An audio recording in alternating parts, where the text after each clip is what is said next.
Hello everyone. Welcome back to Learn with us. I am so happy to be here today with all of you. Hello, Emily, and hello to all of our friends listening at home, at work, or maybe while you are walking outside. It is a beautiful day for a podcast.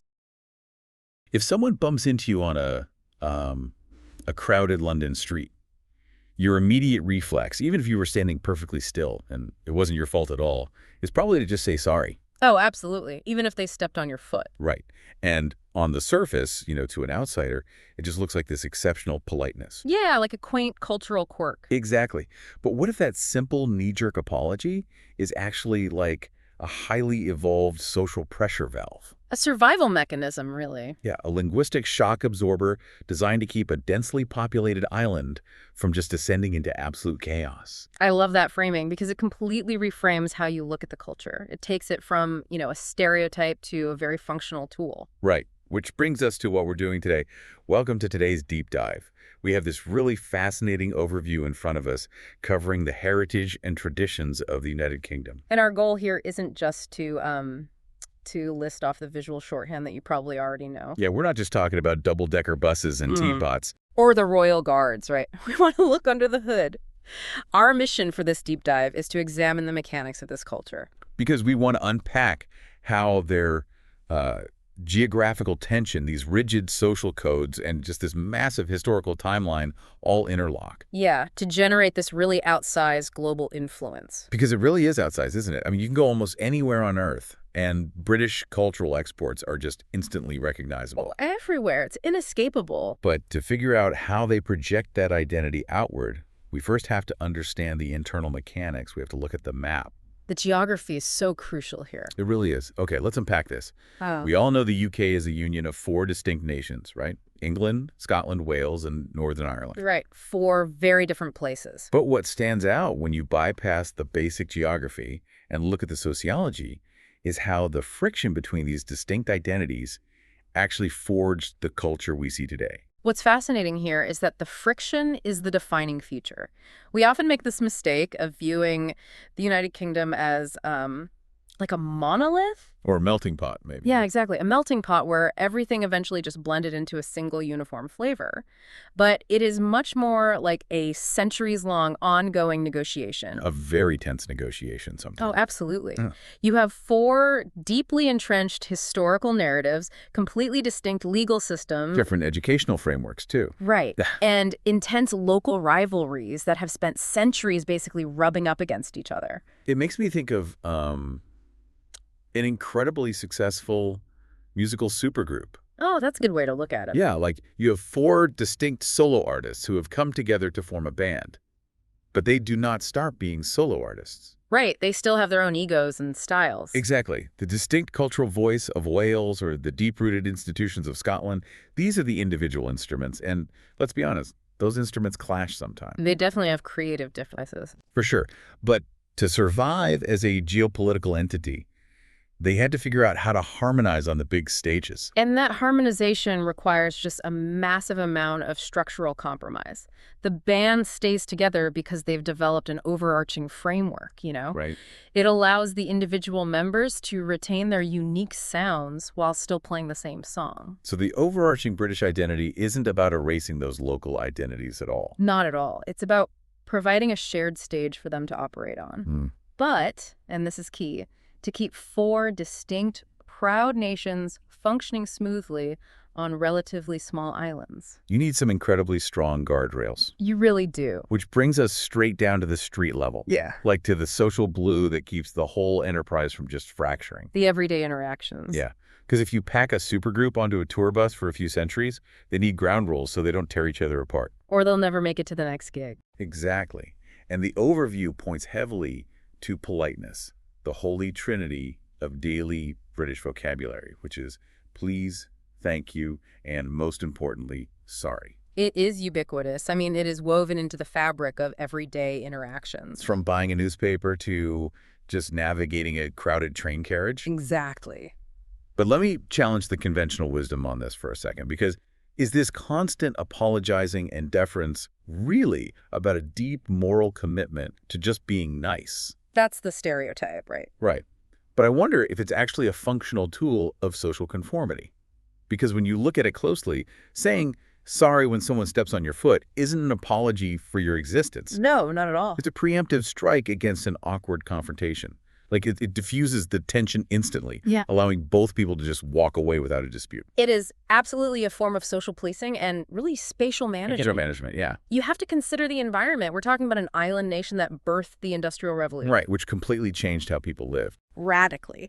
That historical shift packed millions of people into incredibly dense urban centers very quickly. Overnight, basically. Yeah, so when you have thousands of strangers living and working on top of each other, if everyone acts purely on individual impulse... Or reacts aggressively to every single slight. Right. The society just fractures. So functional politeness becomes the lubricant that prevents the gears of a dense society from grinding to a halt. I love that. And there is no greater manifestation of those social gears turning than the ultimate British institution, which is the queue. Oh, the queue. The queue. The overview highlights queuing, waiting patiently in line without pushing or cutting as the golden rule of British society. It really is. But again, I don't think this is just about fairness. I think it's about submitting to the collective order. Yeah. Because think about it. What happens to the person who tries to cut a line in London? Oh, it's brutal. It's not a friendly redirection. No. It is an immediate, intense social excommunication. Because queuing is the physical embodiment of the social contract there. When you respect the queue, you're actively signaling your submission to the collective over your own individual desires. Right. But to understand why that collective order is so rigid, you really have to look at the historical mechanisms of the 20th century. Like World War II. Exactly. During periods of extreme national stress, like the rationing implemented during and after the war, waiting your turn for basic necessities wasn't just good manners. It was a survival mechanism for the entire community. Yes. Right? Because in an environment of scarcity, the queue becomes this moral imperative. If you bypass the line, you aren't just being impatient. You're effectively stealing from the community. Stealing, yeah, exactly. Precisely. That historical trauma and the required collective resilience deeply embedded the queue into the national psyche. It changed the culture permanently. It did. It evolved from a necessity of wartime rationing into a baseline metric for civilized behavior. It's like democracy manifested on the sidewalk. That's a great way to put it. First come, first served, regardless of your class, your wealth, or your background. If the queue breaks down, the fundamental trust in the social system breaks down. Wow. Okay, so if social conformity and functional politeness are the engine keeping the peace, and the queue is the transmission ensuring everything moves in an orderly fashion. What's the fuel? Exactly. What is the fuel? And here's where it gets really interesting. Because when people think of British culture, the immediate association is tea. Always tea. Always. But the overview draws a really important distinction between the tourist fantasy of tea and the daily industrial reality of tea. Yeah, the global perception is heavily skewed toward that aristocratic tradition of afternoon tea. Right, the elegant porcelain pots. The tiered stands of cucumber sandwiches, Wow. the scones with clotted cream. I mean, it is a beautiful, highly marketable image of leisure. It is, but it's not what's actually fueling the country on a random Tuesday morning. Definitely not. The reality is much more mundane, yet incredibly potent. We're talking about the functional consumption of tea. It's a standard mug. A standard mug, a tea bag, some boiling water, and a splash of milk. And it's consumed several times a day at home, on construction sites, or at office desks. It's everywhere. It really makes you think about our own daily habits. Yeah. Like, most of us have a routine, maybe a specific morning coffee ritual that anchors our day. But the British tea habit seems to function on a completely different psychological level. It does. It acts as an incredibly versatile social lubricant and a psychological transition mechanism. What do you mean by transition mechanism? Well, think about the cultural reflex to put the kettle on. It is the universal response to almost any situation. Oh, right. If you receive terrible news, you put the kettle on. If an old friend drops by unannounced, you put the kettle on. If there is an awkward silence you need to fill, You put the kettle on? it forces a pause. Ah. Like the physical act of boiling the water, pouring it, waiting for it to steep, it builds this mandatory 5-minute buffer into reality. Exactly. It gives you time to process whatever just happened before you actually have to react to it. That is so functional. And historically, it was a massive driver of the workforce. During the peak of industrialization, the tea break literally structured the factory workday. I hadn't thought about that. Yeah, it was a caloric and caffeine intervention that kept the labor force moving during these incredibly grueling shifts. So tea kind of bridges the gap between the grand historical traditions of the upper classes and the daily pragmatic reality of the working public. It is the great cross-class equalizer. Wow.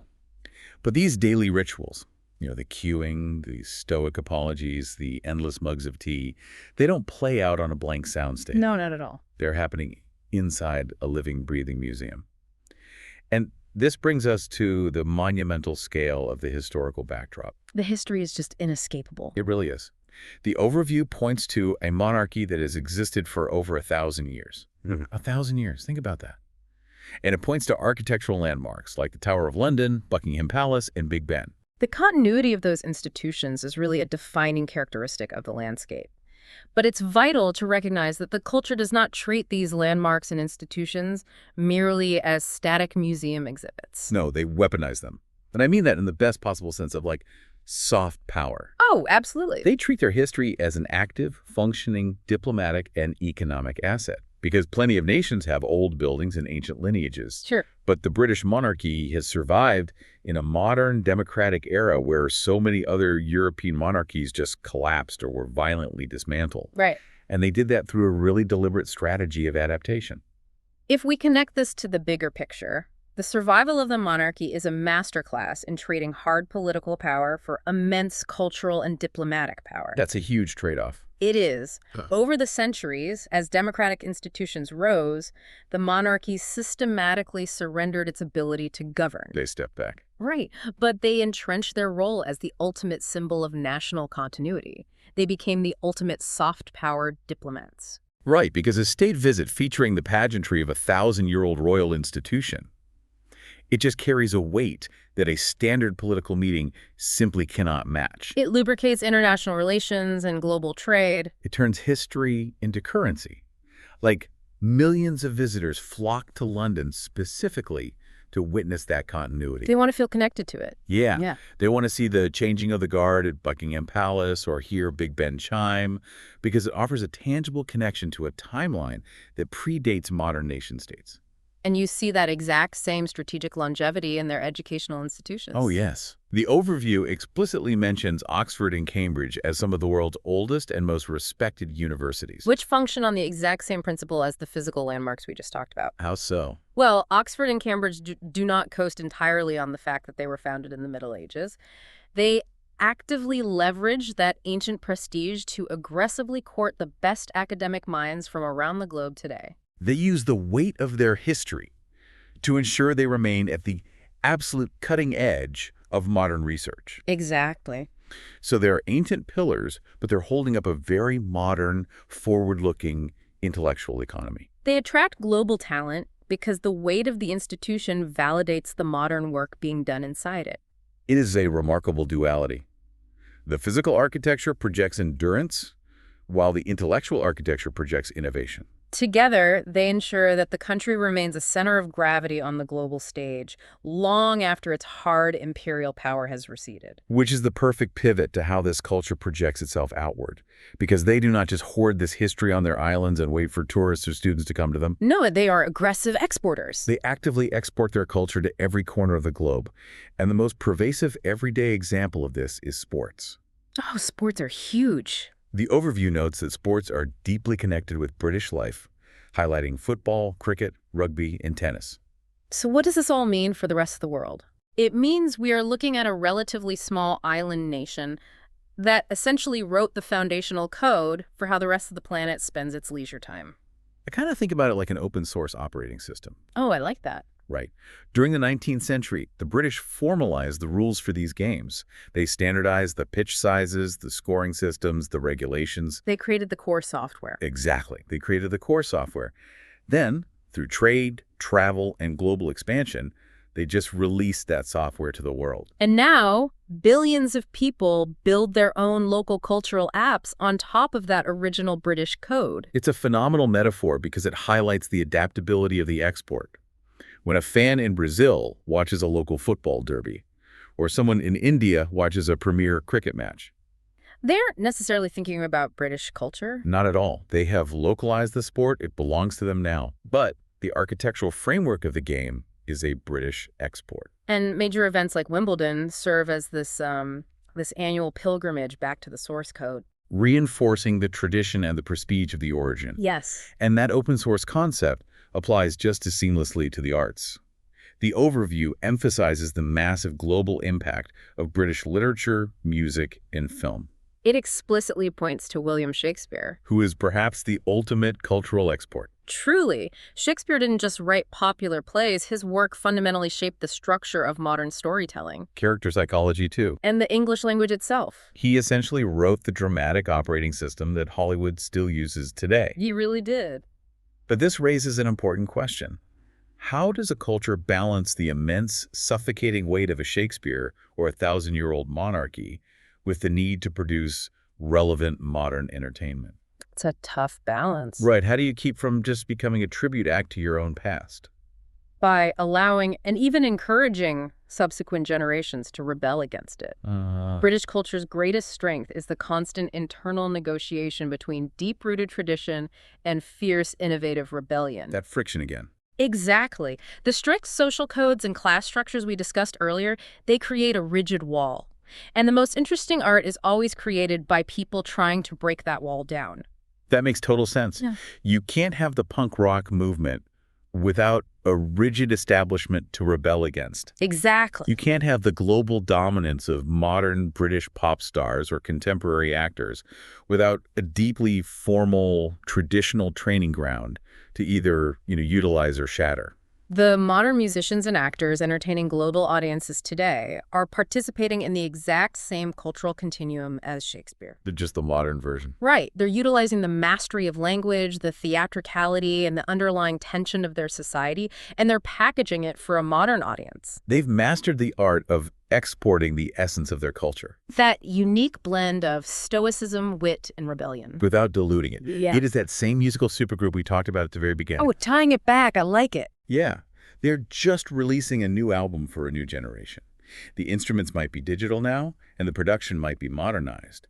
But the underlying rhythm, the friction, the politeness, the deep historical resonance is entirely unchanged. Which is why taking the time to understand these underlying mechanisms is just so valuable. It really is. When you look past the visual shorthand of the red buses and the royal guards, you start to see the sociological architecture. You understand the why behind it all. You understand how the geography forced the compromise, how the population density demanded the queuing, and how the loss of hard political power necessitated the mastery of soft cultural power. It fosters a genuine understanding of how a society engineers its own survival and relevance across centuries. It connects the dots between 1,000 years of institutional history and the person standing patiently in line for a coffee today. It really does. And speaking of standing in line, I want to leave you with one final provocative thought to mull over. Okay, what is it? Well, we've spent this time exploring how ancient traditions, like the patient queue, are absolute pillars of British social order. Right. The physical queue is the ultimate expression of fairness and collective respect. But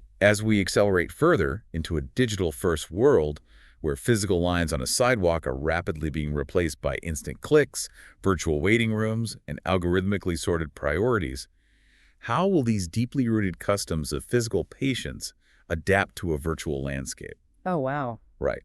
Will the digital queue, like staring at a loading screen or being assigned a digital ticket number for a concert, will it demand the same unwritten, ironclad respect as standing in the freezing rain waiting for a bus? Or does the anonymity of the internet finally break that 1,000-year-old social contract? It is a fascinating tension. Can you digitize social conformity? Or does it require the physical presence of your peers to enforce it? That is such a great question. It is definitely something for you to think about the next time you find yourself silently glaring at a spinning loading wheel on your screen. Are you maintaining your digital manners, or are you secretly trying to cut the line? Exactly. Well, we want to thank you for joining us on this deep dive into the mechanisms behind the heritage and traditions of the United Kingdom. We hope it provided some new lenses through which to view a culture you thought you already knew completely. Keep questioning the things that seem obvious, keep exploring the mechanisms behind the traditions, and we will catch you on the next one.